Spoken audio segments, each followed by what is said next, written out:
હરેક પતિને કહેવું હોય છે કે મને તારાથી ખૂબ જ પ્રેમ છે. હું તારા માટે જ ઘરનું આંગણું પાર કરું છું દરરોજ. બાકી તો મને કોઈ પરવા નથી દુનિયાની. જો હું કમાઈશ તો તારા પર હું બિછાવી શકીશ ધમધોકારે પૈસા. તું જે માંગીશ એ આપી શકીશ. જ્યારે તું માંગીશ અને હું નહીં આપી શકું ત્યારે મને થોડી શરમ થશે. એ માટે જ હું દરરોજ રજા પાડ્યા વગર ખાલી કામ કરું છું. એ મારો પ્રેમ છે કે મારે તને આપવું છે. અને હું પણ સમજુ છું તારો પ્રેમ છે કે તને સમય જોઈ છે.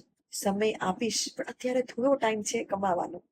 થોડું ભેગું કરી લઉં તો આપણે પછી નિરાતે થોડું જીવન જીવી શકશું વધારે. મારે તને પ્રેમ, ટાઈમ બધું જ દેવું છે. પણ તને વ્યાજ, તને ખરાબ પરિસ્થિતિમાં રાખવી નથી. બસ ખાલી એટલું યાદ રાખજે. જો હું જાઉં છું બહાર તો ફક્ત તારા માટે. તો સમજી લેજે જ્યારે જ્યારે હું કામ કરતો હોઈશ ફક્ત તને યાદ કરતો હોઈશ. એટલે જ તો હું કામ કરી શકું છું. બાકી ક્યાં કોઈની તેવડ અમારા જેવા છોકરાઓની કે હર રોજ ઉઠીને સવારે ટાઈમ પર જાય ને કામ કરીને મોડે સુધી રાતના પાછા આવે. અમે તો એવા મા બાપના છોકરા હતા કે હરી ફરીને પૈસા ઉડાડતા અને ક્યારેય રાતે વહેલા આવતા નહીં અને બસ ફક્ત અમારી પાછળ સમય વિતાવતા. પણ